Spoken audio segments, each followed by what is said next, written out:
What's going on, Conscious Crew? It is officially Monday.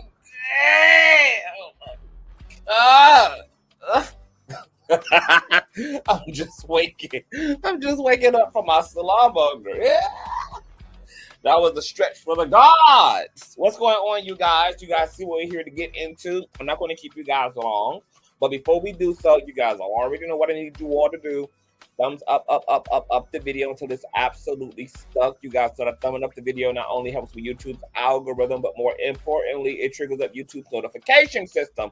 So when you are thumbing up the video, you are literally knocking on the digital door of another Conscious Crew member and telling them to get their nosy asses into the sanctuary. Also, if you love everything that the King does, you can always donate to the platform, $Consciouztv on Cash App and or PayPal.me/Consciouztv, Conscious spelled with the Z on the end, all Patreon, Instagram, and donation handles are in the description box below, as well as in the ticker that's scrolling across the bottom of the screen. Last but not least, please share the stream out to whatever it is you have digital community, whether that be your YouTube community wall, your Snapchat, your MySpace, the dark side of Twitter, Tumblr, or your personal OF. I don't really give a damn where you lay the link. Just let them know that we're loud, we're live, and we're certainly in color. And with no further ado, let's go ahead and push on through. I know a place where you can recharge your soul. Baby, that's Consciouztv. And in the midst of brokenness, he gon' see your asshole. Baby, that's Consciouztv. You gon' heal, you gon' laugh and catch a little shade. Ooh, girl. Y'all know he be slaying, y'all better stop playing. Come hear what he's saying. Ladies and gentlemen.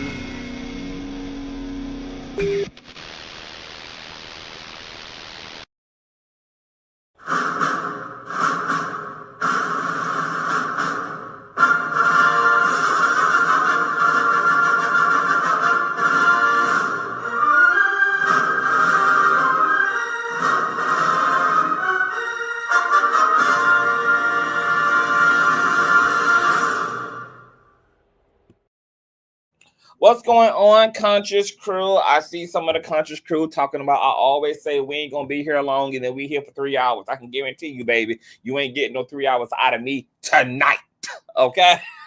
At all, okay? Secondly, I've been doing real good on my time, okay? Unless the content has to naturally go into the 2-3 hour mark because we read in documents, we're watching videos, you know, we're getting the full deets. Unless it's that, I've been doing real well with staying within my 45-minute to an hour mark. And I'm planning on maintaining the continuity of that because I like the way it looks aesthetically on the platform.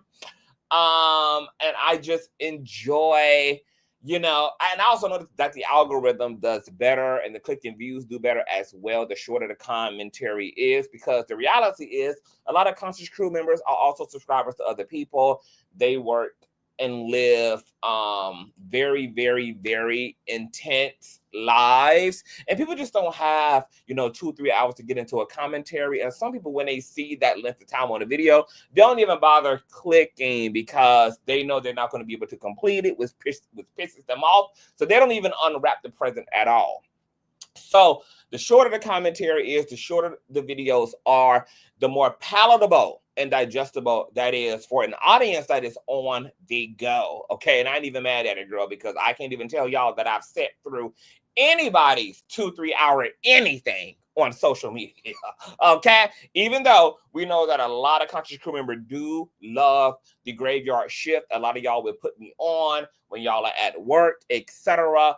A lot of y'all are night owls. A lot of y'all can work through the more lengthier commentary, so y'all really appreciate those wee hours type of content. So once again, that's special occasions, but in general, I'm gonna try to keep it between, you know, that 45-minute to an hour mark. All right, so I've been asleep, reclining, relaxing. I just got up.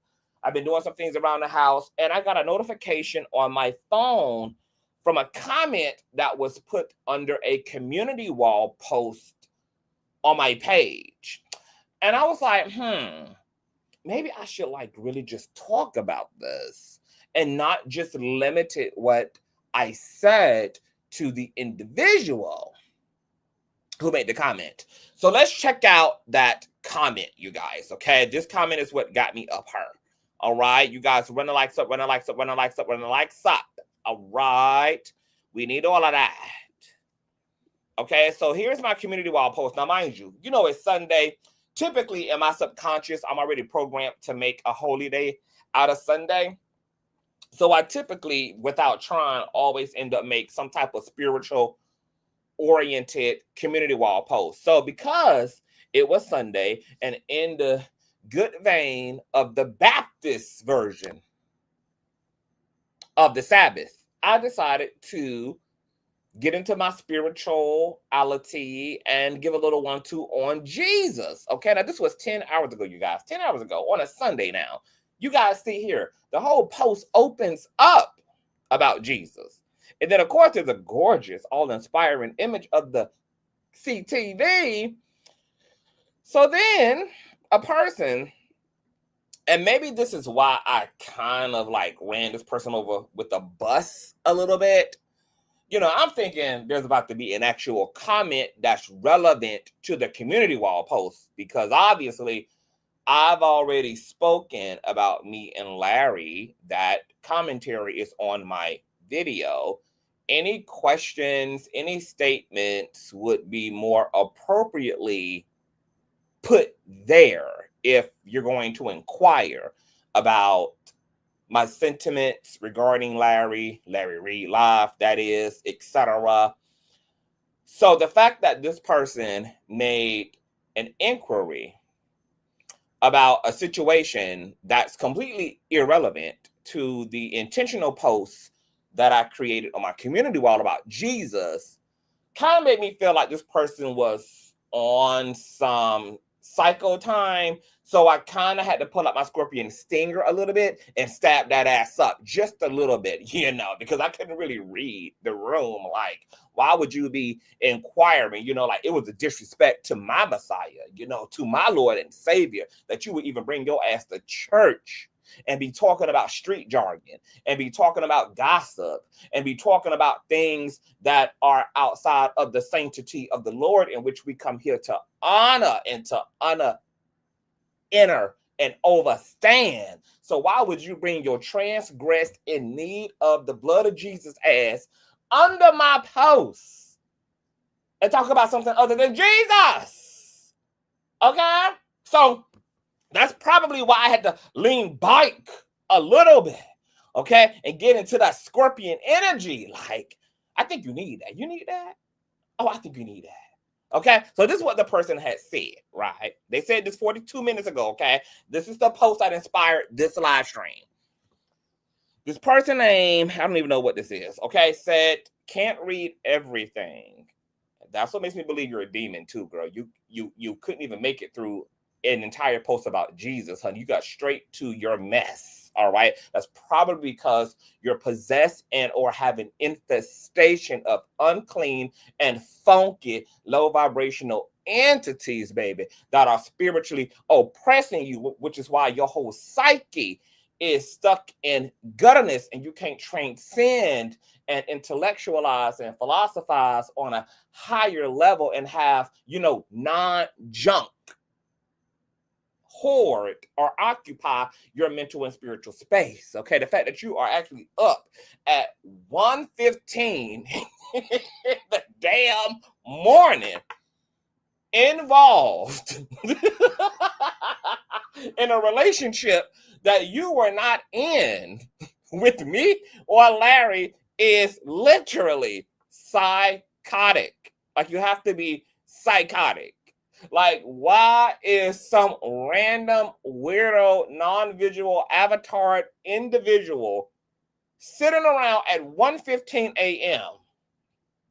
on a Monday preoccupied with me and Larry instead of prepping their titties to feed those children, or if this is a man, you know, getting into the mirror and working bossly out on that receding hairline, or, there are so many things, I'm sure more significant things, actual news you could be tuning into that you could actually use in your daily life. Why would you be up? Just why? And then under a Jesus post at that, obsessed over Larry and I. This is some scary, scary, scary stuff, girl. And y'all wonder why I'm an introvert, girl, and I don't deal with nobody. I don't put up with nobody, girl, because woo, child, I can't. Like, these internet dynamics, girl, they're very weird. Like, I'm so glad that I really returned home in my personal life. Like, my community is actually made up of people that I've known my whole life, my childhood, people that I've had my lived experience with. A lot of the internet-based situations, girl, yeah, because shit getting weird out here. But this person said, can't read everything. My mind is stuck. Okay, so they admit that they're stuck, girl. So, the first step toward helping and healing is confession. So at least they are clear that they're stuck, girl. Okay? My mind is stuck on Larry. The defense went so hard. Cursed a Tasha K and cried about Armand being flued out. I don't know where people get this crying thing from, bitch. You have never seen me on the internet crying over a man. Okay? There's no reason to cry. Now, did I drag the fuck out of Tasha K and Armand? And did, and I would do it again. And those videos are still up for all of y'all viewing pleasure. Okay? The question is, are you mad? Is you mad or not? Are you mad or not? Because I've given it to Wiggins several times over since he needed Larry to get him a Spirit airline flight. Mr. Rich Bitch. So if him or Tasha or anyone else needs that work again, because, matter of fact, I've given it to all of them several times over. So if any of them need that some more, I got some more. All of that content is up, and all of that content still stands. Okay? Where was the third eye? Tough love, but equilibrium. Tell and teach. The public engagement in that matter took your word. Can you tell us more? The lesson, the present, the walkout. Okay? Now, mind you, I thought I did a really good job and articulated myself really well when I just basically let it be known that me and Larry were not friends. At least that was my truth, okay? I've learned since then that was not per se Larry's truth, but that was my truth, okay? When I let it be known, because I was tired of people asking me, what's going on with you and Larry? He's still your mentor? He's still your friend? And I just decided to be honest and say, oh, no, we are not. No, me and Larry are not friends. No, Larry is not my friend. I just chose to be honest because I could. And I can be, and that was that, okay? There was nothing else to explain. Larry Reid is not a domestic terrorist. There's nothing to alarm the public about. Larry is not a public safety concern. There's no, there's nothing to tell, okay? What people want me to tell is actually an A and B situation.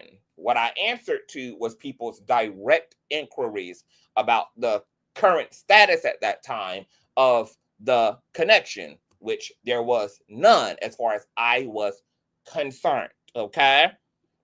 So what I said in return was, baby, if you're that obsessed about Larry and I, you need to cut the check to tell you more, because you seem to be psychotically obsessed with the parasocial imaginary relationship you were never in with us. Whatever you didn't get from my video, you will have to go into personal therapy to get the rest of. Or you can cut the check and we'll consider sitting down with you exclusively.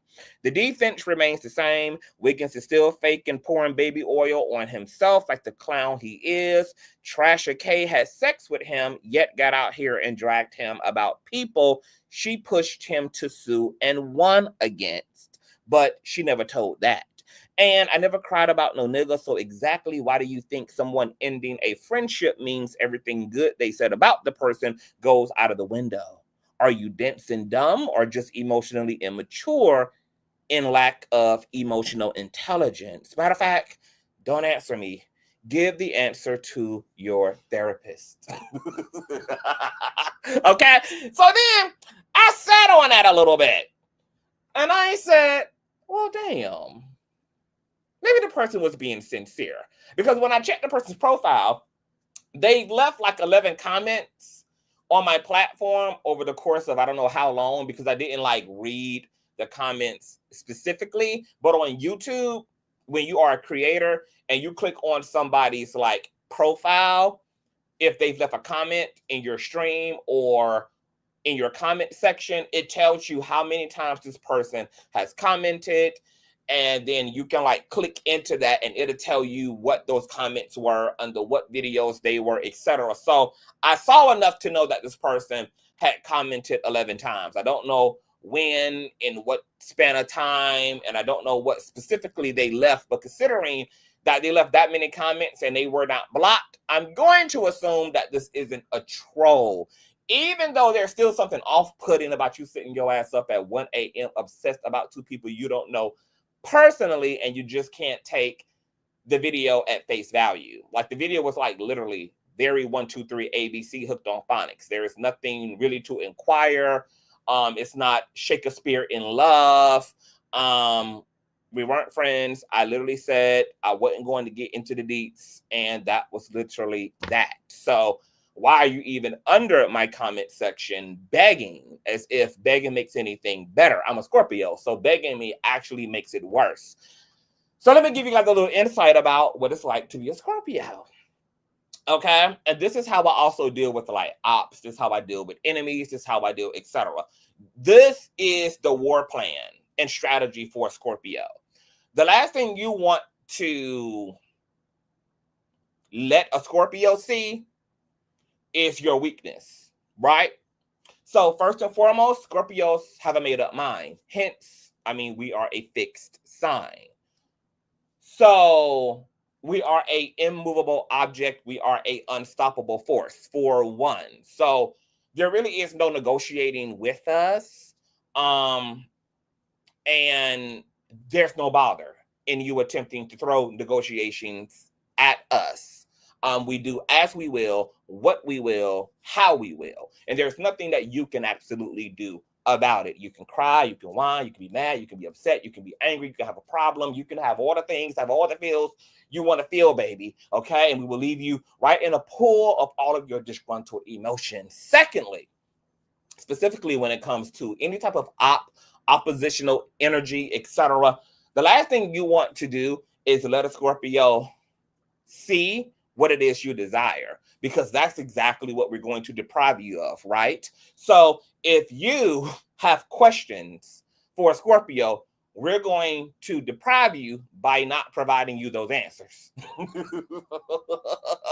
If you deeply, deeply want our attention, what we're going to deeply, deeply deprive you of is giving you that attention. If you are desperately trying to be seen and heard by us, we're going to deprive you of being heard, okay? We are, a Scorpio is an apex predator out in the wild. That's what a Scorpio is. A scorpion is a keen hunter, a keen observer, and obviously have very fatal attributes, hence that poisonous stinger. Okay? So the observant part of us and the patient part of us makes us absolutely a thing you don't want to fuck with when it comes to wartime.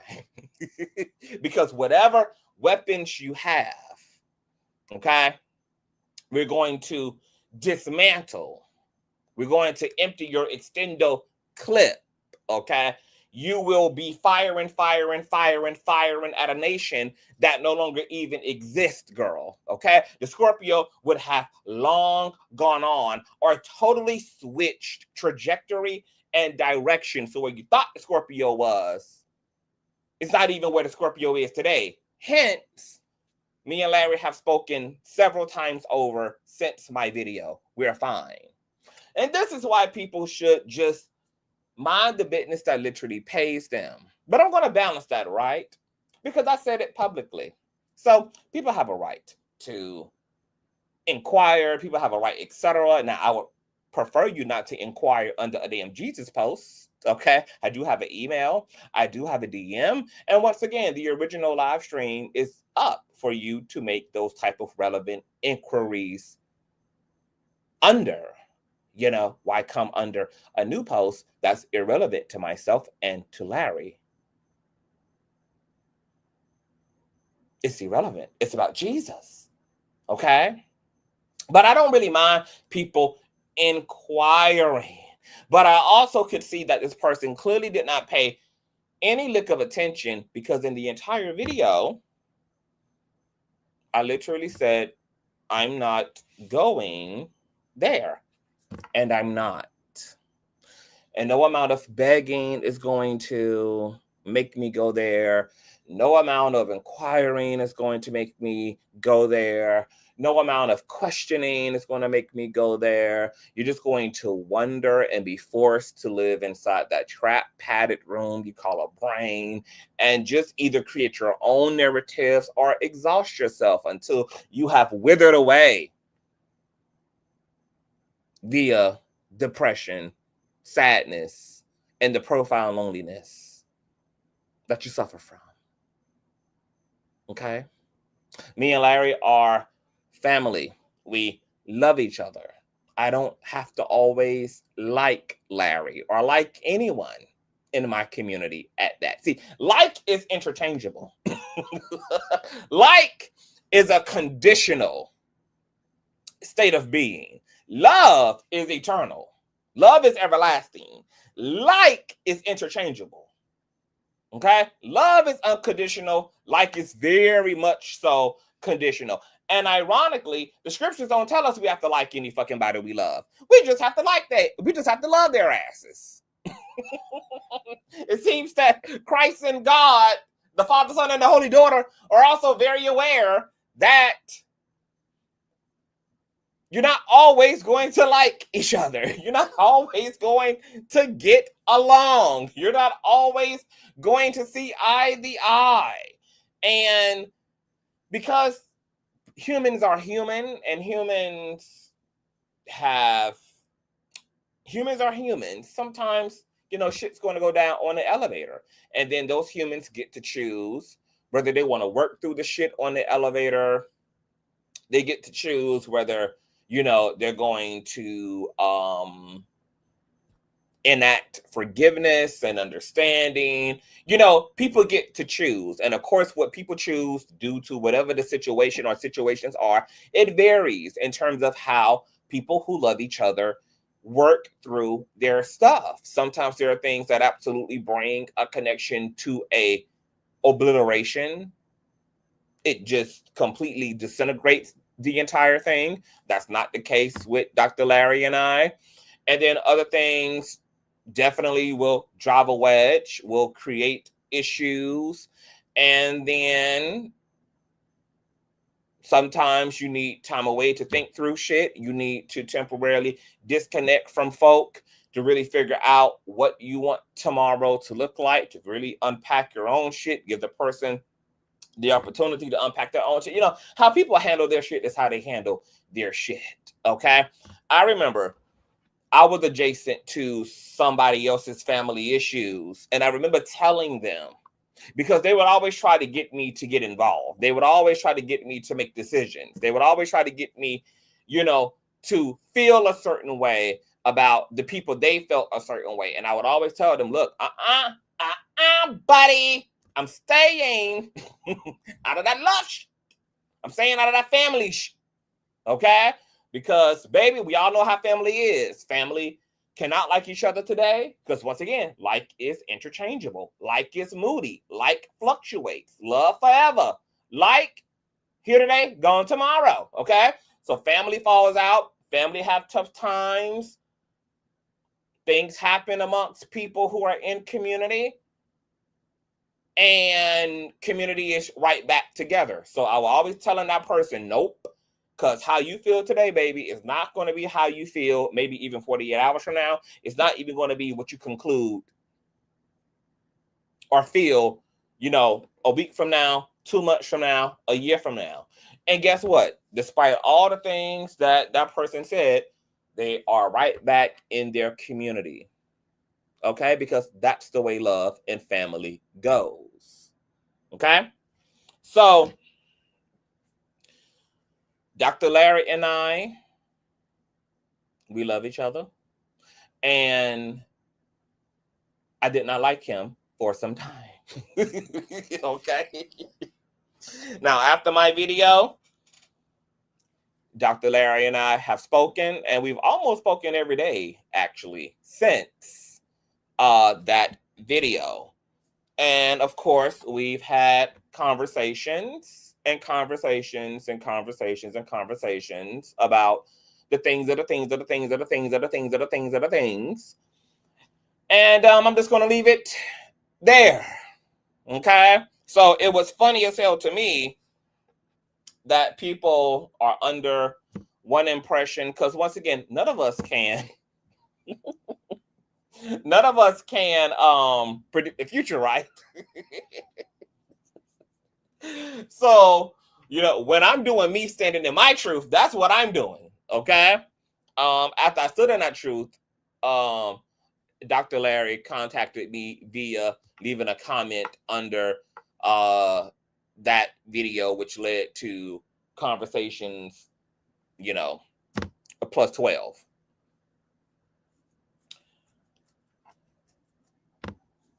I have to reiterate this. I do not know why people think. I do know why, actually. I do know why people think that everything has to be explosive, everything has to be violent, everything has to be salacious. I know that people are in the social media space because you guys watch this, right? It's ironic that this person asked me about Wiggins and Tasha. Wiggins is someone who burns the bridge, burns the house down, and goes on these ballistic exits, right? He's the same one that burnt down his mentor's autobiography. He's the one that tried to spill tea to his mentor's best friend, Cardi B, and tried to sour that relationship. He released voice notes. He did all of that by and by, through and through, only for Jason Lee and Cardi B to still be just as great of friends today as they were then. This is what happens when you try to come in between people that love each other. It's not something you can come in between. Only the two people involved determine what happens and doesn't happen. It's not even, love doesn't even make it so that there is any outside contributing factor. Now, if you look at a situation and outside factors contributed, that's because that wasn't a situation that was grounded in love. Even if that was the type of language that the people involved were utilizing, is love, love, love, love, love, love, love, love, love, love, love, love, love. But love, relationally speaking, only has two authors. There are only two pilots, and there are equally co-pilots, and those are the people actually involved and who actually love each other. Okay? Speaking to that, someone also recently left a comment under my video about Bernard and Larry's breakdown, who said that, oh, your situation with Larry has McCray, aka McWig, written all over it. I said, well, you're sadly mistaken, my love. Me and Larry's issue started way before he made up with McWig. Okay?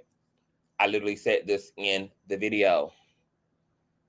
Okay? Now, I know a lot of people don't know about me and Larry's actual behind the scenes dealings. So they're not working with a lot of information to begin with. They only see what they see on social media and have to try to extract from that what they think is taking place, which is really affirming to me, because it means that me and Larry kind of like did this thing really right by really keeping the part of our friendship, by keeping the actual friendship protected. You know, we have the social media dynamic, and then there's the actual friendship.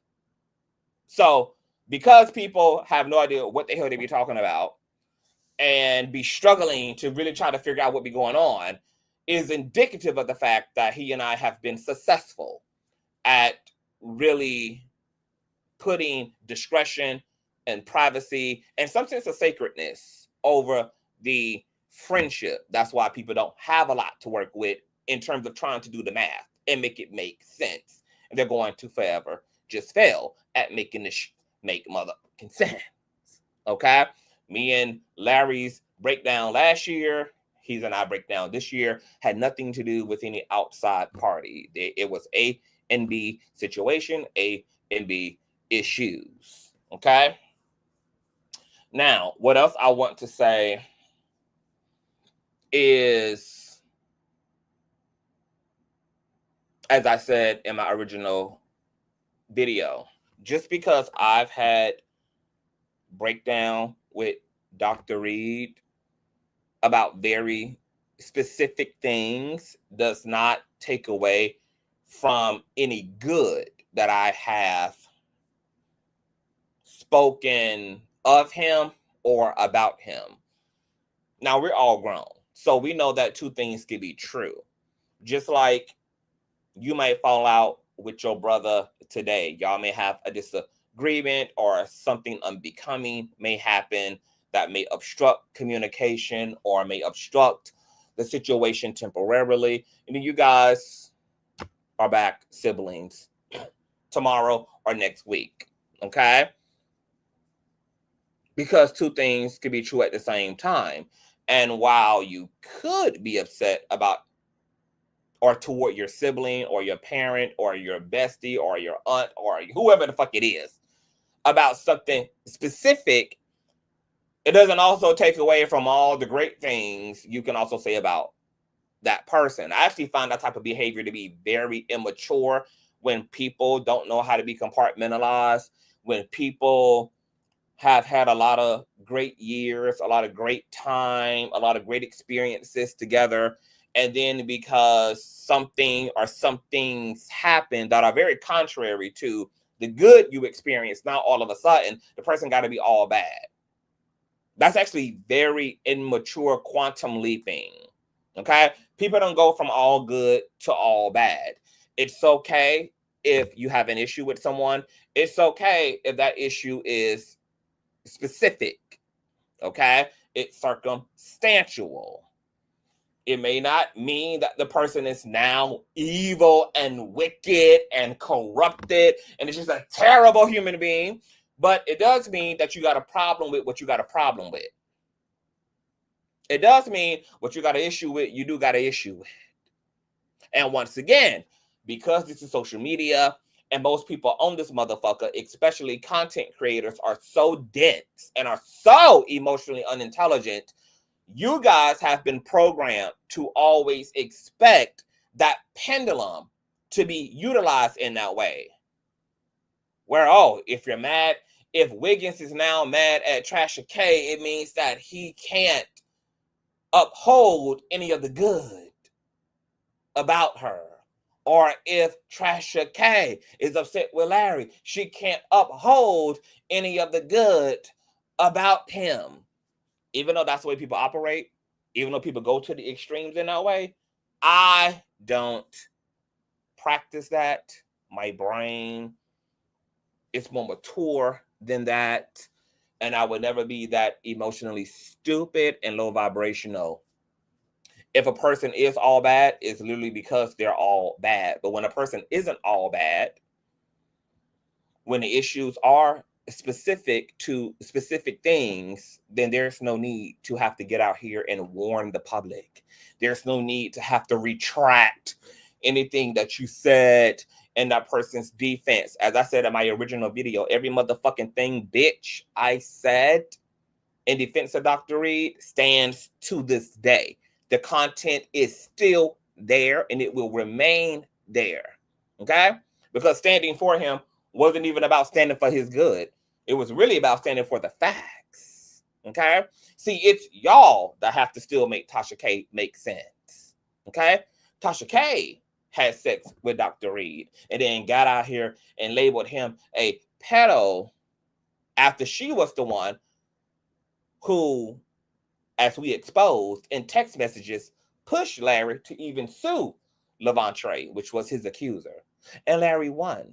And Larry got a just judgment from the judge, who financially penalized Levantre and also labeled what Levantre did to be defamatory in nature. See, that's not a narrative I have to now change up. Rather, me and Larry are friends today or not, because that defense was based upon the facts, not my feelings. Tasha K got to make her behavior make sense because she the one that had to go from one extreme to the next. Okay? And she never did explain it. She never did explain how in the hell she went from encouraging this man, sue, you need to sue. And now on Mad Day, she want to tear the whole house down. She want to now weaponize the very people that she told him to sue and she was so upset about, saying those things about him. So I don't have to do any of that because I'm not going from one extreme to the motherfucking next. See, that's the pitfall that bitches get in when they go from one extreme to the next. Because speaking of Wiggins, this is exactly right why he's on station head, hooting and hollering now, talking about regretting having burnt bridges now, because he realized the consequences of going from one extreme to the other. He now is living in the consequences of the lack of emotional intelligence he practiced throughout his tenure as a creator. He's now sitting and living the consequences, the closed doors that still exist. No matter what his temporary success is in the Diddy trial, there are doors that remain closed because of the way he's carried himself, because of not knowing how to navigate his personal feelings and handle what was happening to him or what he believed to be happening to him like a motherfucking man. See, I ain't got no explaining to do. Because I'm not out here burning nobody's book. I don't get that. I don't have to do that because I'm not out here dropping voice notes and text messages and trying to cause a digital insurrection against anyone.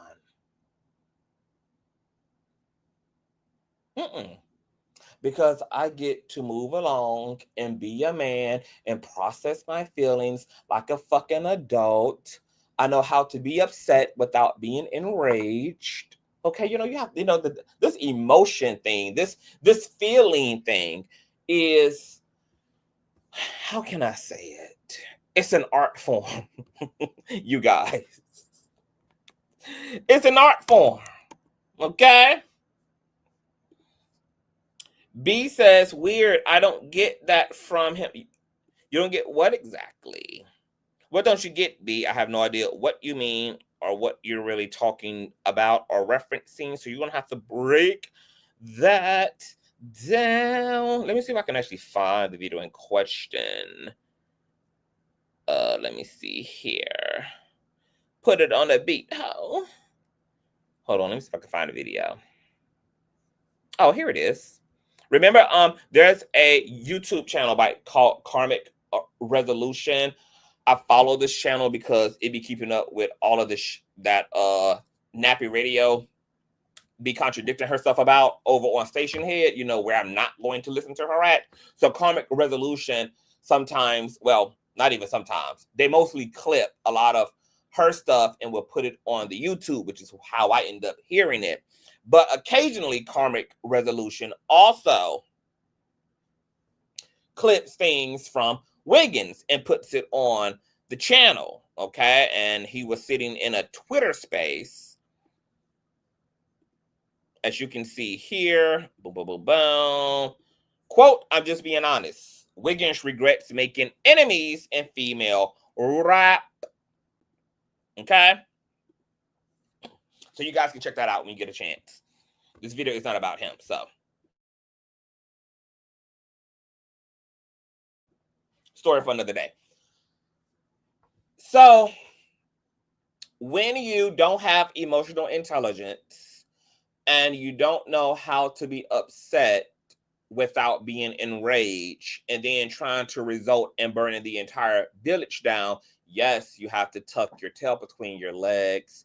Yes, you have to stick to an anger that you may not even feel anymore, but because you chose to allow yourself to believe that a situation had to either be all good or all bad, you now kind of got to commit to whatever extreme you've landed on. And then you don't even feel you can really recover, or you can really even make a situation right, or that you can even apologize, or that it would even make sense, right, to return back to that individual or to work those things out, because you've already done too motherfucking much. This is the problem with being emotionally stupid. This is the problem. And you're always going to be left with regret. And you're going to have to skip a lot of critical questions like, wait.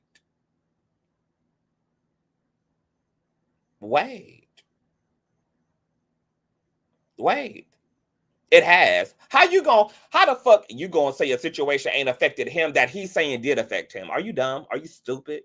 And this is what I mean by like these weird ass parasocial relationships that some of you weirdos are in with people, that even when people speak out of their own mouths, even when people talk from their own regret, even when people are articulating their own lived experience, y'all who don't know nothing, y'all who don't even have a personal relationship with none of the people on the screen, but none of the people involved, will get y'all asses out here talking about what hasn't happened, even when that person said that it did.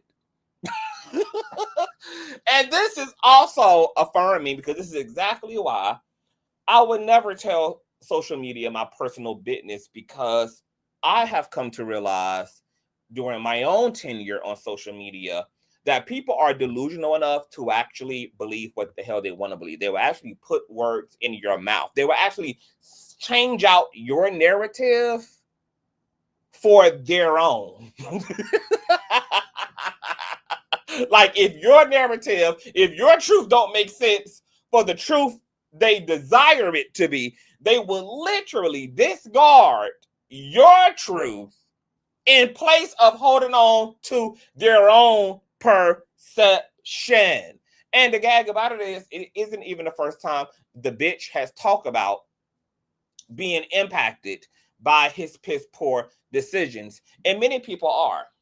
I think what people think happens when people have regrets, or where people see stagnation, is that people think that that looks like total stagnation. People think that that looks like a person not being able to get through any door. No, most people can still be reasonably successful. Hell, look at how Erica Mena was canceled. Look at how she was stripped of her mainstream success. She had to pivot from a Zeus show, and she's kind of still largely reduced to the Zeus universe. Viacom has yet to work that thing out with her. B.E.T. has yet to work that thing out with her. You know, but is Erica Mena still reasonably successful? Yeah. Is she still being cut a check? Sure. As so many canceled people are. Is DaBaby still touring? Sure. Is he still making music? Sure. Even after he was canceled and washed and rinsed. So when people imagine doors being closed for people, they think that a person can't come up for breath and can't come up for air entirely. That's not what that looks like. And because y'all are not even the ones in any of these people's situations, you don't even know what those doors even look like and what they exactly are. But when a person says, I regret certain shit, I now realize, and maybe due to situations they don't even want to fully disclose because they're that embarrassing or they have that much regret around them, realize that it wasn't in their best interest to carry themselves how they initially carried themselves. Just like right now, the bitch is getting dragged for being insensitive toward this entire case and had to make a whole public apology. And then there were interviews and other things that were actually lined up for him following the verdict that end up getting shut down because he got reduced to a crazed Diddy fan. Does he still have a channel? Sure. Will he be on somebody's podcast? Sure.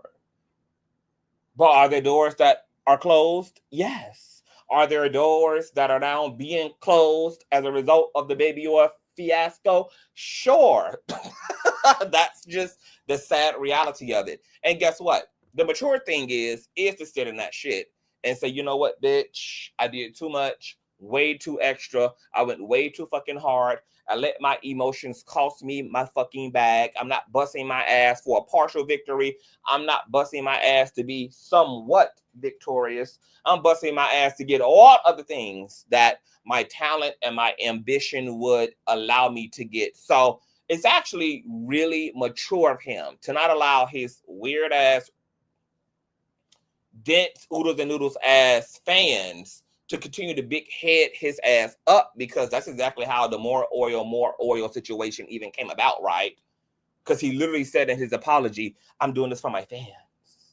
I did that for my fans. Don't misinterpret what I did. He had to explain himself to the world about something he was quote unquote doing for his fans. And this is what happens when people listen to their fans. It's the reason why I don't largely listen to my own base. Because the reality is sometimes your base doesn't have your best interest at heart either. Every single one of our bases wants what they want, more so than they want what's in our best interest for where we're trying to go and what we're trying to do. This is why you can't be a creator or a performer that's always willing to acquiesce to the demands of your audience, because your audience don't give a fuck about your personal ambitions. And I'm talking about, like, generally speaking, audiences don't care about what you're trying to create, what you're trying to do, how far you're trying to go. They just want you to do what the fuck you've been doing this entire time. Be a motherfucking red-nosed clown. Tap dance, bitch. Tap dance and tap dance and tap dance and tap dance and tap dance. And then you do that, aka for your fans, and then have to end up issuing apologies and have to end up with canceled interviews, etc., and sitting on your ass again in that retrospectiveness. And this is something that probably a lot of people in the audience can't understand because they're not us. So there's going to be a disconnect in perception any damn way, okay? Because when you're sitting in floor seats, not the stage, but you're in the floor seats, you know, there's only but so much you can understand about content creators or the people who are playing the front ground, who are playing center stage. There are just certain things that you can't even really articulate because understanding is just going to be based on experience. And when it's not your experience, you're limited in the way you understand what goes on with anybody who's playing center stage. Okay? So, getting this back on me, you know, the center stage. This is exactly why I would never burn the house down on the way out. There are lots of things actually that you guys have no idea about that have played out over the years behind the curtain with content creators. There are situations I'm very aware of that don't even involve me personally, but I'm adjacent to, that have never hit the fan publicly, that have never been reduced to social media content. There's so much shit y'all don't know, so much shit y'all have never seen, and more than likely probably won't, because the people involved are mature enough to differentiate between their personal lives and personal matters and their careers as commentators and personalities. So I know y'all get like a lot of tea all the time because there's always somebody trying to expose somebody, trying to open up hell's gates on someone, but there's equally just as much shit y'all never even hear about. There's equally just as much tea that never gets spilled to y'all. There's equally just as many scenarios and situations that are playing out that sometimes are actually more intense than the shit that does get shown. Matter of fact, it's been my personal experience that the shit that be happening behind the scenes be far more intense than the things that get executed out here for all to see. So even when y'all see certain things out loud, even when people are committing themselves to attempting to quote unquote exposing someone, you're still not even getting the full picture, even in all of that. It's literally a multiverse that content creators exist within. And baby, I get to have my own drama in this multiverse of content creators, and I also get to be very adjacent because I'm one of the most connected content creators on this motherfucker. I know most of the content creators. I have a personal relationship to most of them. That's why they've all shouted me out or either have been on my platform. I have them in my Rolodex. Reality stars, the singers, the actors, etc. Some things I can't even believe have been able to remain concealed. Some things I am shocked, considering what they are, have been able to remain bound in discretion and privacy. So because of just how I am as a person, I'm personally just not interested in making my personal life fodder. So I'm never going to be the content creator that's going to just indulge in all of that to begin with. Now, if I don't give a fuck about you and you come up on my neck, then bitch is up. And you can get the 1-2-1-2 and a biscuit. Easy. We know how I get down when I don't give a fuck about a mother. Okay? But when it comes to people that are actually my community, whether we're on today or off tomorrow, I'm not burning a house down. I'm not doing an expose. And I don't give a fuck about what the public wants. I don't give a fuck about what the public needs. I don't give a fuck about what the public thinks should happen. I don't give a fuck. So it's no point in even crying and whining to me about what the fuck you want and what the fuck you think you should know and what you think should happen. Because ain't nothing that's happened so far been because of any of the suggestions by the public. You just don't get to be involved to that degree. It's literally personal. Okay? So I hope that this PSA finds folk well. I don't give a fuck about what you want to know, what you don't want to know, what you think I should do. Go tell it to a therapist. Don't tell it to me, my love. The tea you want, the inside scoop you want, you're never going to get it from me. Ever. Okay? I'm a commentator. I'm here to commentate. I'm here to entertain. I'm here to bring you guys stories and trendy topics and to give you guys my thoughts and perspective. And I make a great living doing that. And, you know, I get to live my best life anywhere in the world because social media has privileged me to be able to make a full living off of my personality. What a privilege and what a joy. I'm not here to do an expose on my friends. I'm not here to do an expose on my exes. I'm not here to do an expose on da da da da da da da. Anything that I do want to share, I will, and what I don't, I won't.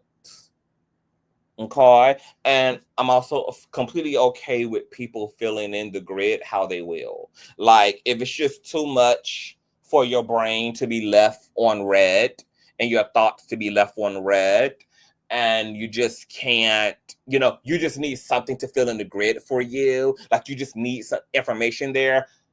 I completely understand the human need to just fill in the grid. So if you need to just make up what you think is going on from moment to moment, from situation to situation, I'm personally fine with that. Out of all of the think tanks and all of the think pieces that get done on me, that get done on other content creators that I'm in relationship to, all the think pieces that have been done on me and Larry, specifically because the public has been very obsessed with me and Larry. They've been very obsessed with what we are, what we aren't. They've been just very obsessed with trying to drive a wedge. They've just been very obsessed, okay? And the both of us probably have a little bit of a big head about that, okay? Because you can't be obsessed over unless you have the it factor. Hence, somebody being up at 1:15 in the motherfucking morning, stuck on me and Larry, under a post I made about Jesus, for God's sakes.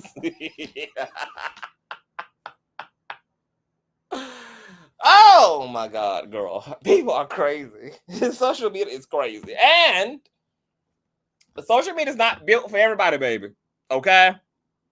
It's not built for everybody at all. Baby, you gotta be, you gotta have a certain type of personality type. And let me just give this to anybody who's like thinking about coming into the social media space to be a content creator, or if you're just looking to get into a field that's going to default you to being a public figure, whether that's a politician, whether that's a musician, whether that's a TikToker, whether that's whatever you're going to be, that's going to put you in a position to be a public figure of any kind.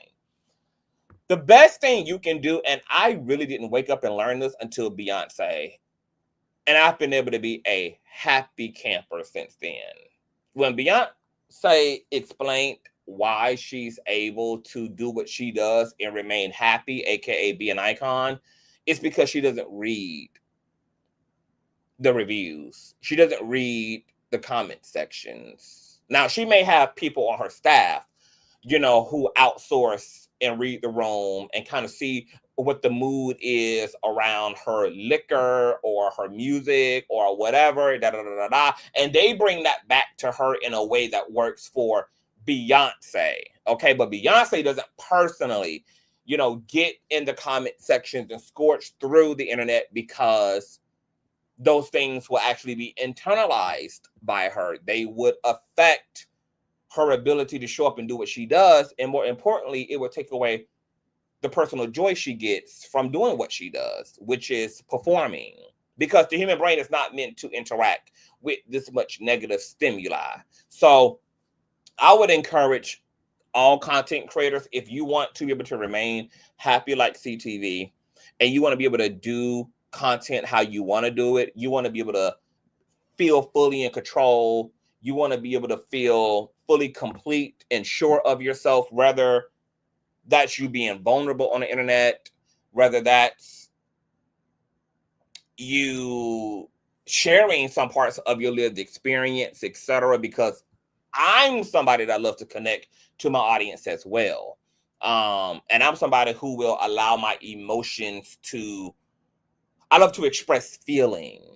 Okay, even though I don't damage people in my life, by way of expressing my feeling. I love to express feelings. So if I'm feeling vulnerable, if I'm filled with gratitude, if I'm upset about the state of the world, I have no personal problem crying. I have no personal problem expressing myself through crying. I love to cry.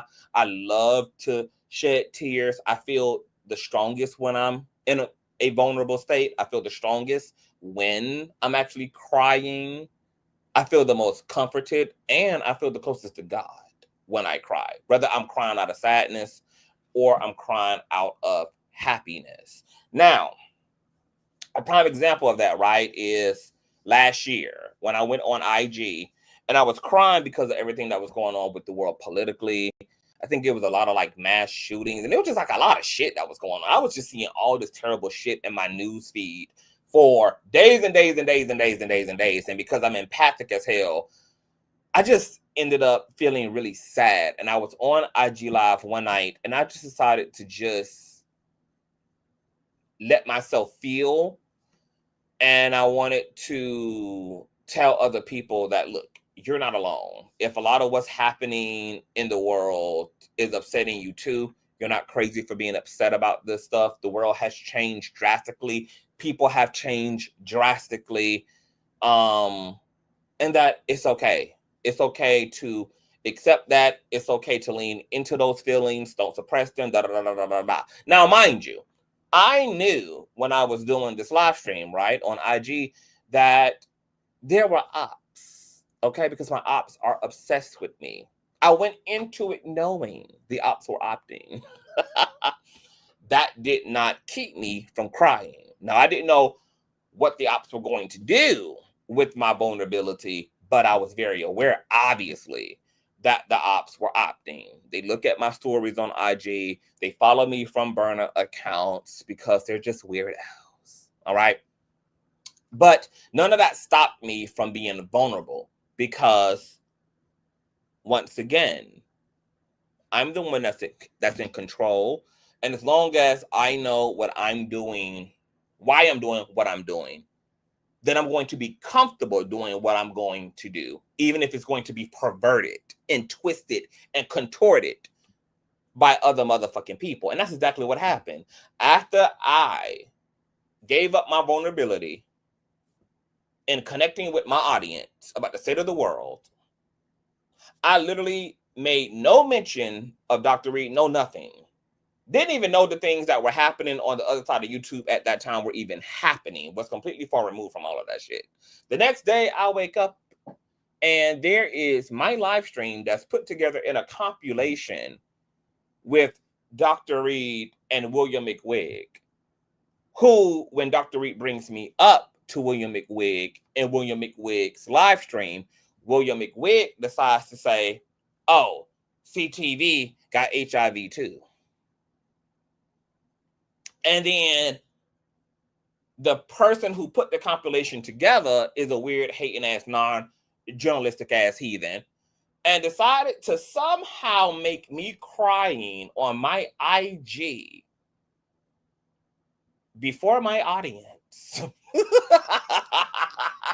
and connect a narrative, coangle a narrative that bled into whatever the hell McWig and Larry Reid was doing on that live stream. Two totally separate events, not relevant to each other, that some twisted Frankenstein individual decided to smash together, right? Couldn't even be mad about it because this is social media. And I knew the ops were looking to begin with. Okay, I knew there was going to be some weirdo trying to weaponize my vulnerability. I didn't give a fuck. Was vulnerable anyway. Went forward anyway. Matter of fact, I've cried several times on live since that live stream because I don't care. I'm going to be who I am, and I'm going to do what the fuck I want to do. And there's not near a bitch in this comment section or near a bitch with a microphone and a camera who can stop CTV from being CTV. It's my party, bitch. And I'll laugh, cut flips, roll around, smoke a blunt, and pull the trigger too, bitch. All in one sentence if I so want to, because it's my party. Okay? It's my party. This is my shit. Okay? And nobody's going to KILL my vibe. That's how confident and centered I am in myself. I'll give you more content to twist and contort a narrative out of, because that's how authentic I am, and I'm going to continue to be. So going back to my point about content creators, you have to have a certain mentality when it comes to social media. You have to know you're a public figure, and you have to know that you're going to be subjected to the same conspiratorial hypotheses that celebrities are. You're going to be lied on. People are going to project onto you. They're going to project onto your situation. People are going to create narratives. They're going to spin narratives. You have to come into this knowing all of that is going to happen, and you have to be completely okay, and you have to decide who you are before you even get here. You have to decide who you are, and everything that you do, you need to do with very much so intention. Do nothing flippantly. Do nothing emotionally, like Wiggins have done so many times over, which is why he's sitting in Twitter spaces regretting burning bridges and regretting all of the emotionality and erupting and emoting out of rage and retaliation. Also, that you're not sitting on station head crying the blues like Sloppy Radio, who's in a whole lawsuit with Megan Thee Stallion. Okay, left for dust and left in debt. Okay, this is social media.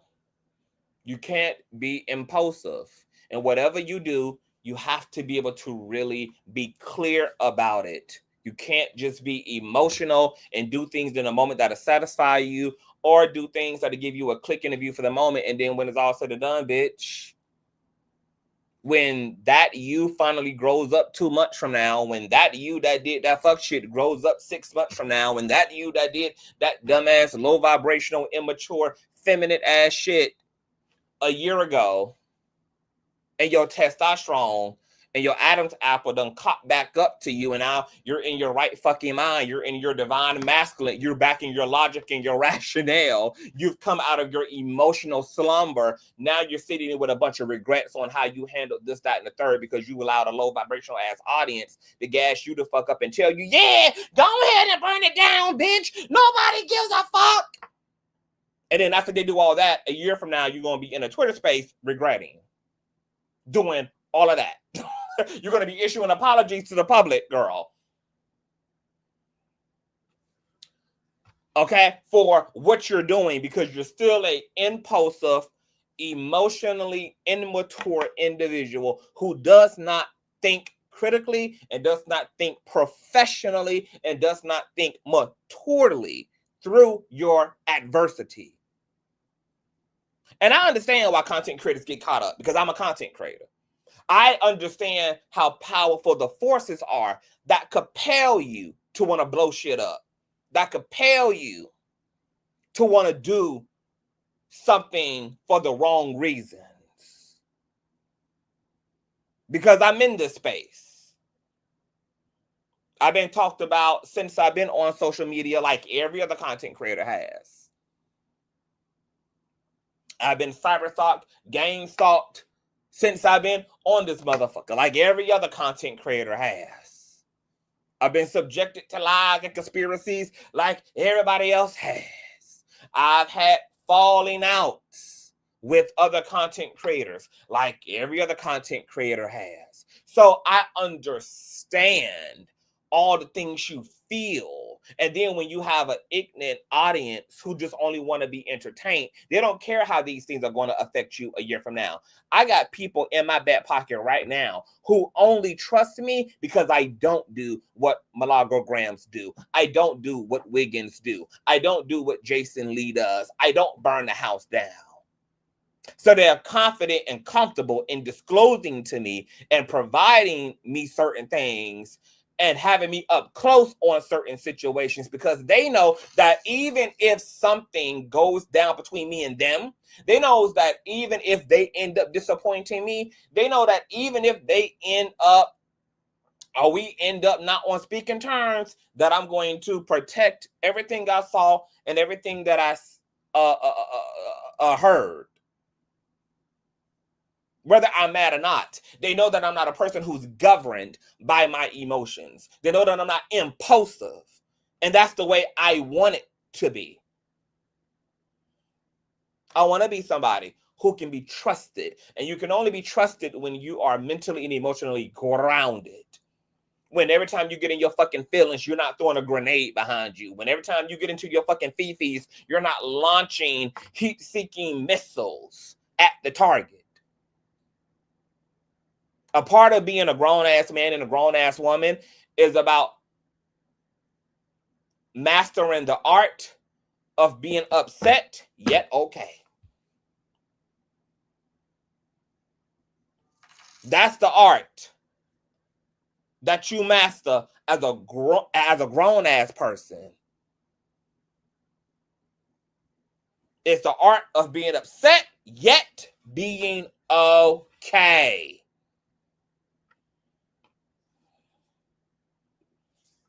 And I ain't saying that's easy. We all know that's easier said than done, but I can tell you this, bitch. Practice makes perfect, and perfect makes practice. Perfect makes practice. If you are consistent in holding your shit together, if you are consistent in processing your emotions thoroughly, you will be able to have feelings without making a mess of shit. Matter of fact, your feelings and your emotions will actually be something that actually benefits you and creates further progressive paths forward for you. They won't be something that hinder you. That's why it's called emotional intelligence. Emotional intelligence. So I understand why the public wants me to go ballistic, just because they now know that Dr. Reid and I weren't friends since the end of January. And it's because y'all have had a lot of other low vibrational, emotionally unintelligent motherfucking people demonstrate to y'all what fallout needs to look like, which is nuclear and apocalyptic. You're not going to get that from me. It's just not going to happen.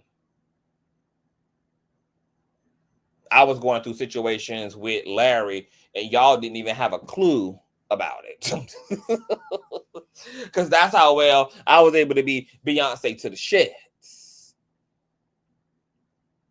My personal life doesn't have a place on social media unless it's with a high vibrational purpose, unless there is wisdom and all of that in it. But my life is so full and so rich. There's lots of things that I can pull out of my life experience to make inspirational out of. And once again, there's been think pieces on me and Dr. Reid since I answered to someone in my live stream in real time who asked me what was the status. And I said we weren't friends. Who didn't even know until tonight, right? That me and Larry are fine. And me and Larry have spoken almost every day since that live stream. Where it will go, who motherfucking knows? Okay? Okay? And in the words of Brandy, it almost doesn't matter. Maybe I'll be here. Maybe I won't, to tell you guys about where it all ends, where it all begins, what it all concludes to. But what you're definitely never going to get from me about any person who was and is really a part of my personal and intimate community is you're never going to get the rundown. I learned how destructive that is very early on in my journey. I have friends and family to confide in. I have a dependent Lord and Savior to confide in. And if I need it, I got therapy and an actual counselor. Social media is not going to get anything that is dear to my heart. Ever. Nope. Sorry. Have all the questions and speculations and produce all the narratives you need to produce. I don't give a damn. You're never getting it. Shout out to my baby mother. Is this my baby mother Ken Goddess for the nasty beast? A child support check. Thank you, baby mama, who says, "For I love your authenticity. I always thank you, baby mama." Shout out to mother Sasha for the old nasty beast. A child support check. Mother Sasha says, "For great commentary, my love, your Sasha up here. God bless the ladies of the CTV kingdom." Thank y'all. Thank y'all. Thank y'all. Y'all know that all donation information is in the description box below. So I just wanted to speak to that. And I know that even this commentary, it's not going to be enough, child. Okay, folk are just going to speculate, and folk are just going to be up at 1:30 a.m. under a Jesus post, obsessed and stuck. And like I said, run a price, run us a check. Okay? Me and Larry might sit down with you for an exclusive. If you're willing to cut a check, baby, talk numbers. Let's come to the negotiation table, baby. If you want it all, baby. Don't be asking everything from us for free, bitch. Are you okay? Run the negotiations, okay? Let's talk business. This is capitalism after all, right? Okay. What's going on, Bubs? Oh, y'all, I ain't even been looking at the chat, y'all. Let me look at the chat. Okay, so this is the Q&A portion of the chat. Does anybody have any questions? Is there anybody who doesn't understand? Or like if you need me to clear up my approach, the way I move, etc. Is there anybody who have any inquiries? Because this is the time now. What's going on? Bubs says, Kane, Conscious Crew, I'm going to have to catch the replay. Yes, I'll call you after this, Bubs, if you're going to be up. I hope y'all make up. The conversation, me and Larry are fine. The conversations have been good. The conversations have been in the realm of the things that have taken place over the course of the years, and the conversations are being had, about those things. Me and Larry are not enemies. That's what we're not. We're not enemies, I mean, I made it clear that we weren't friends, but then I learned from conversation with Larry afterwards that Larry just thought I was mad. Larry never thinks that nobody isn't his friend, okay? Even when somebody is cussing his motherfucking ass out, even when somebody is giving him the rah-rah and the 1-2 and a biscuit to his face, you can do all that, slam the door on your way out. Hell, you could possibly even throw the grenade back. But if Larry really loves you, Larry never actually thinks you're done. Larry just thinks you're mad.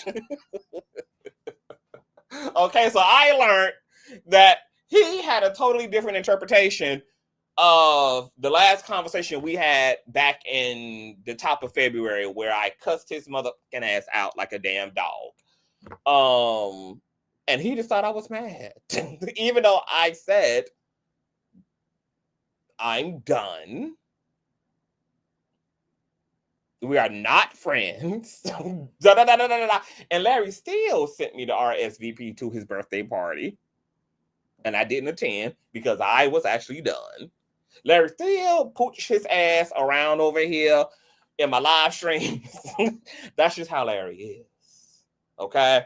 Larry knows that we love each other, but he knows that I don't always like him.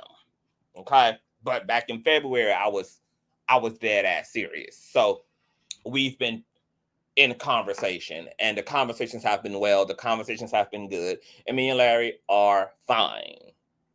What will become of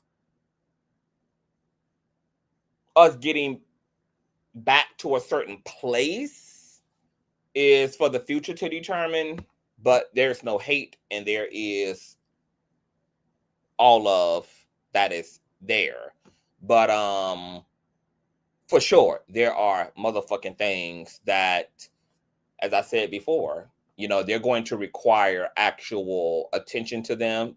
They're not things for me that can be overlooked, that can be swept under the rug, that can be left without a proper confrontation and reconciling of those things. And Larry said some good stuff to me. He said some good stuff to me about all of those things in the aftermath of my live stream. And he made some statement. So it'll be up to, so right now, hold on, how can I put this? Yeah, I'm gonna leave it right there. Larry said some good things. So Larry, he's getting his side of things in order. All right. So that's that. But we are not enemies for sure. Okay, now I said this was a Q&A and then still ain't looked at the goddamn chat. So let me look at them up chat. Thank you. I may state this is transparency on period. Monica says it's everyday life, then shit, maybe I should be a content creator. I mean, mine's well, hell. Mine's well. Too mature for that on period. Simone says some people feed on negativity. They don't want to hear an entertaining. They don't want to hear an entertaining story or have a laugh. Yeah. Yep, I am perfectly happy, child. Life is great. I'm happier than I ever was. This year was, well, it actually started, last year was very, very empowering for me. I didn't know that that's what a lot of the things that were happening in my life were setting me up for. They were setting me up for the ultimate liberation. And I can honestly say, as a Scorpion introvert who is also empathic and had to deal with a lot of depression throughout my life, this has been one of the happiest years of my life. I began to do the work back in 2023 to kind of deepen my quality of life and happiness. The universe saw that urge and that desire and then started setting shit off to lead me to the promised land. And that's what's interesting, you guys, about prayer. If you guys are out there saying, I want to be happy, I want to be happy, I want to be happy, I want great money, I want great friends, I want great, whatever it is, I want great health, whatever you're saying, whatever you're emoting in your thoughts and whatever you're emoting in your energy and your emotions, all those things are considered prayers, you guys. The universe, the spiritual laws translate every conversation you're having in yourself as a prayer. So you don't even have to put God on the end of it. You don't even have to do a formal prayer to spirit. Every conversation and emotion you're emoting, whether you're having it out loud, whether you're having it inward, whether you're having it on an unconscious level, are all prayer. It's all a conversation that's being heard and is being responded to by a living universe. And if you in yourself have a desire to be happy, the universe and spirit will start offsetting shit in your life. And you'll think it's the actual enemy when it's actually the universe that's coming in doing a Adobe edit. That's coming in with a bullseye to do a demolition on the dead weight, on the unworkable parts, on the broken parts. And you'll be sitting in that trying to figure out what the fuck is going on. What is all this quote unquote negative? It ain't negativity per se. It's a clearing. And if you can be self-aware enough to pay attention to your inward dialogue, you realize, oh my God. Typically, it's not until the smoke clears that you realize, oh, this all was a response to my desires. And I did not know that in real time because I was just feeling my feelings and desiring what I'm desiring, not really putting it through the filter of a formal prayer. So then when the universe started rearranging shit and editing shit, I was interpreting that shit as, the enemy, when the whole time it was the Lord working. It was spirit working. It was the universe working to accommodate and creating a bridge from point A to point B. And sometimes what your happiness and what the quality of your life looks like is a different version of your social circle, a change in career. You may end up getting fired amidst your prayer for a new job. Oh my God, you think it's enemy? Nope.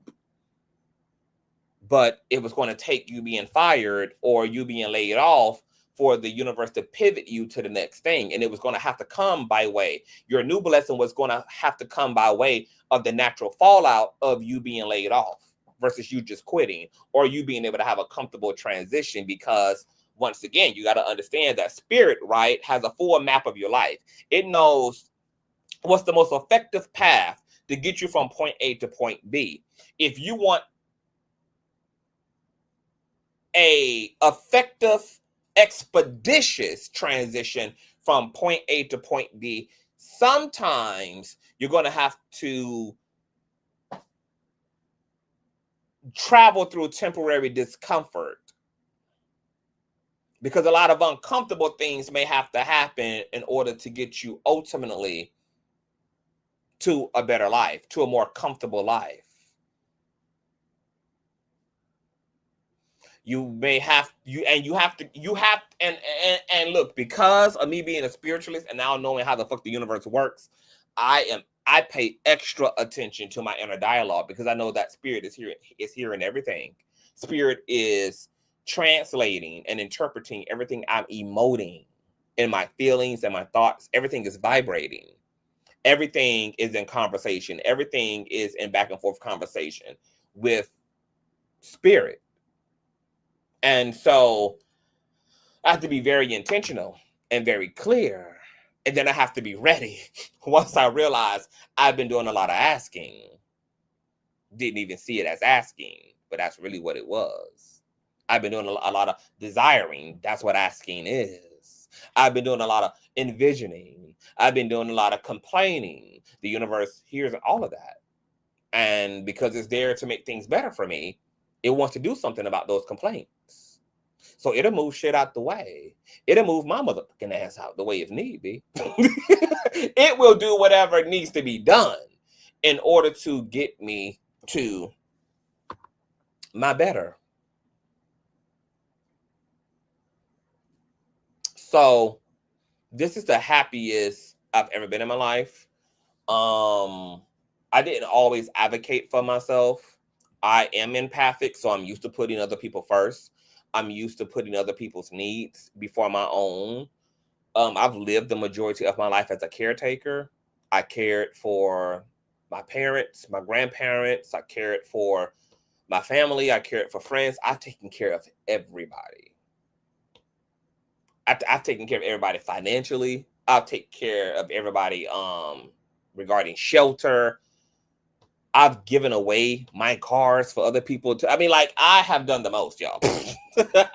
As a local superhero, I have done the most. So I'm now in a space where it is about me. And lots of things that I was okay with, I'm not okay with. Things I would have normally been quiet about, I'm not going to be quiet about. Things that I would have laid down and taken, I'm not going to lay down and take. And that's just not where I am anymore. I've earned my keeps. I've put in the work, and I've paid the cost to be the motherfucking boss. So now this is my boss era. This is it's about me era. And I'm enjoying the way that looks. I'm enjoying not being concerned first and foremost about anybody but myself first and foremost, and then comes. I'm enjoying this. I'm not used to this. And even going back to my feedback about content creators, if you're going to come into this motherfucking space You can't have no secrets for one. So be comfortable with whatever your truth is and living your truth before anybody else gets to expose you for it. 2, don't share any motherfucking thing that in the long run you might change your mind about. And if you are unsure about if you would change your mind, that's the answer to not sharing it. Don't share anything until you are sure. Don't share anything trying to be in the moment. Don't give away anything to social media out of convenience or out of pressure. Share only what you are sure you can stand by, you can stand with 10 years from now, because it will exist 10 years from now. That digital fingerprint will exist 10 years from now. It would be reckless of you to live in the moment on social media about things you may regret later, which is why, once again, folks sitting around in Twitter spaces, child, regretting shit that they did, shit that they said, and how they navigated certain situations. Also, if you are a public figure, just know, bitch, you're not an exception to the rule. And if you can sit on your platform and talk about Beyonce and Nicki and Kevin Hart and Tiffany Haddish and Portia Williams, and you can talk about all who you can talk about and talk about other content creators, bitch, you will also be the story. Okay? And know that in social media, how you treat other people isn't always going to be how you're going to be treated. So you can throw all those rules out of the window as well. In social media, even if you are an integral content creator who doesn't talk about any public figure without attempting to get the facts right to the best of your ability, you try to be very responsible in the way that you talk about people's situations. You try to be very receipt-based. You try to be fair. You can be all of those things. And you have to still know that people will still lie on you. So this is not a space where you can control the narrative entirely about yourself. All you can do is be comfortable. And only do and navigate social media very intentional so that you don't have no personal regrets regardless of what happens. Because what may happen is people will get out here and perverse your truth. People will perverse your words. People will just conspire against you for the sake of clout or just because they want to, whatever. All the things will happen. So you literally have to be ready. And you have to be okay with all of that. You can't come in here with that Hallmark spiritual shit that, well, I'm going to always be fair, therefore people are going to be fair. No, people are not going to be fair to you, bitch. People are going to lie. Even on you, Mr. Mrs. Fair. No, people are not going to run the receipts, even though you always run the receipts.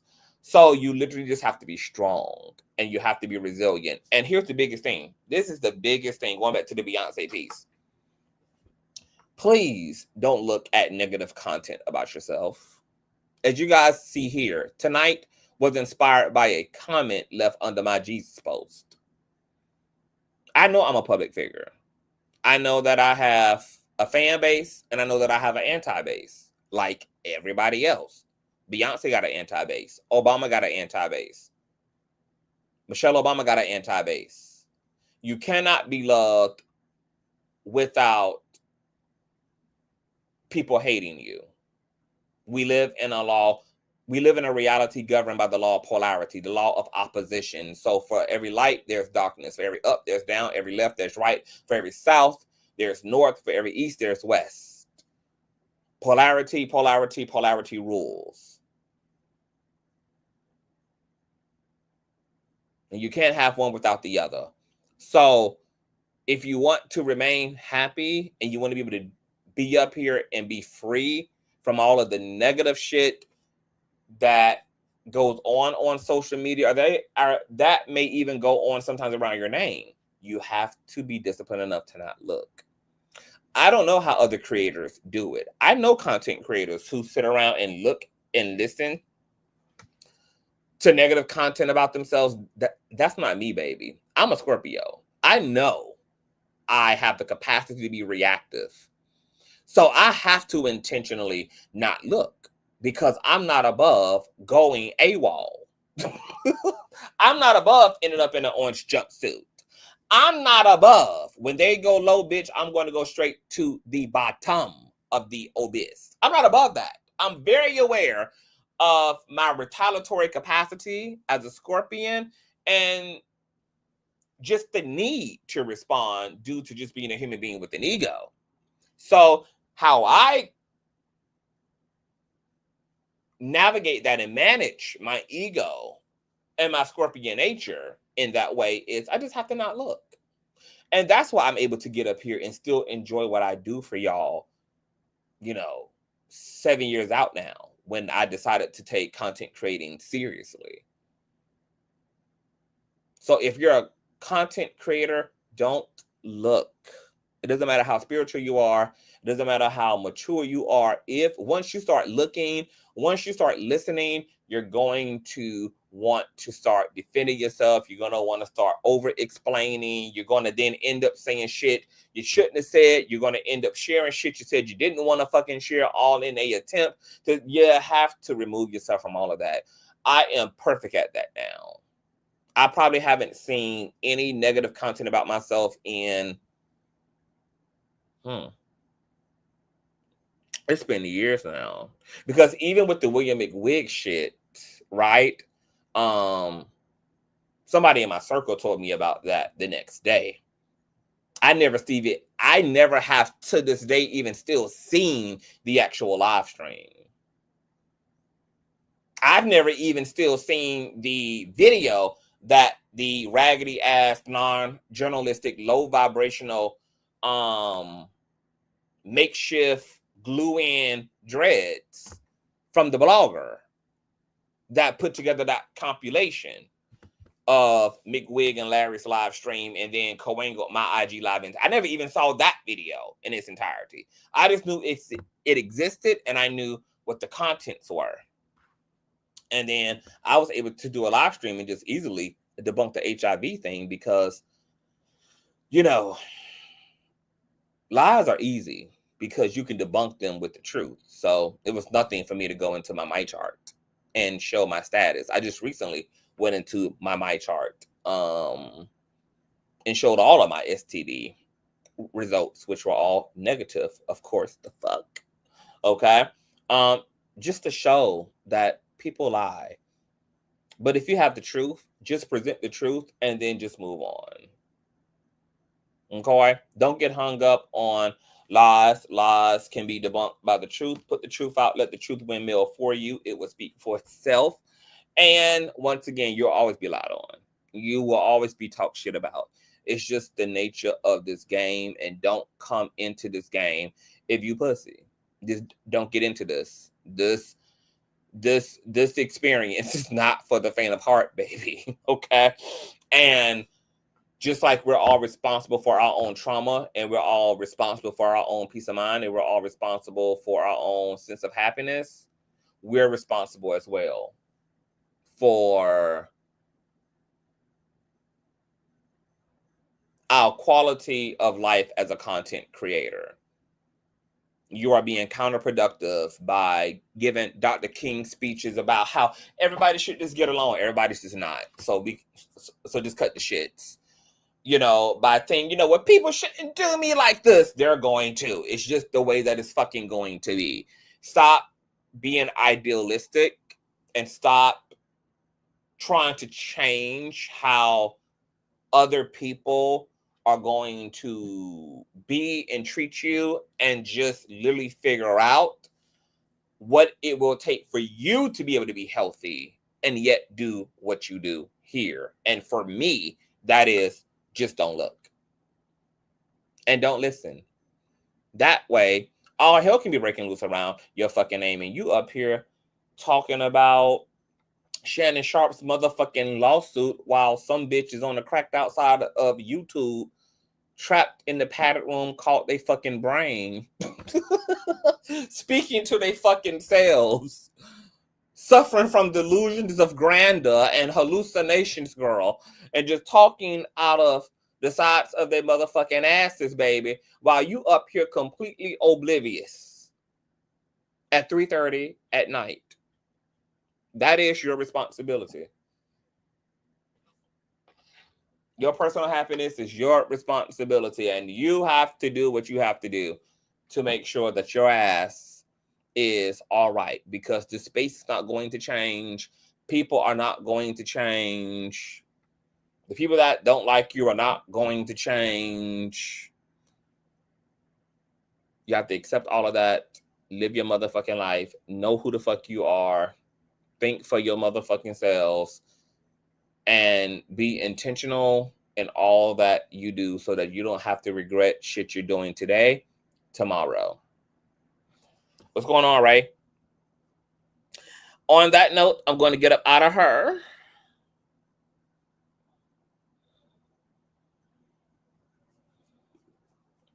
King Goddess says Larry's in Aquarius. We don't hear y'all when y'all tell us that. Not friends, child. Your friends for life. Just a clearly, child. Clearly, child. Larry said, "Bitch, you just mad." I said, "No, nigga, we not friends. Bitch, you just mad." Okay, all right. So, look, people that love each other, they go through shit. It is what it is. It's a natural part of life, and it shouldn't be more dramatized than what it is. That's why I'm not going to let people bait me into doing some expose, because I'm not even mad. You know, my issue and situation with Larry is between he and I. Of course, people are publicly aware of the friendship because it's in part public, but I'm not mad. I'm not angry. And, you know, we're two people who love each other, and things either will or won't work themselves out. And once again, you know, shit goes down when there's $1 billion on the elevator. Shit goes down between people. It is what it is. Shit happens between people. It is what it is. Okay? And we shouldn't be embarrassed by those things. That's oftentimes how character is built in interpersonal relationships and connections, you know, is adversity. You have to face adversity. You have to go through adversity, you know, being, you know, I have realized that all relationships are in principle just like romantic relationships. All of my friendships take the same amount of work, the same type of vulnerability, the same type of intentionality that my romantic relationships do. Relationships of any kind, whether it's family, platonic, or romantic, they just require all of the things, you know. They take work, and shit happens, and it's okay. It's okay. So I hope you guys are well. I'm going to get my ass down and hop my ass on the phone. I appreciate you guys. I just wanted to use this person's comment to just give a formal statement. I stand by every single thing I've ever said and defended Larry for, because the receipts speak for themselves. All of that content is up. Any bitch I had my foot on the neck of, all that still stands, and all of that content is still up and will remain motherfucking up. Okay? My situation with Larry has nothing to do with any of those people, has nothing to do with anything he's ever been accused of. All of those things I still stand behind today, and I do it again, bitch. bitch. I do it again. Again and again and again, baby. I'll stand in it again and again and again. What me and Larry have, the things that have drawn a wedge in our personal connection are not things that require me to have to warn anybody about fucking Larry. If you want to follow Larry, follow him. If you want to join his Patreon, join his Patreon. If you want to be a celestial, be a fucking celestial. If you want to donate, donate. If you want to be a part of his ministry, be a part of his ministry. There's nothing for me to warn you about. His and I issues were personal. They don't have anything to do with him being some big bad monster per se.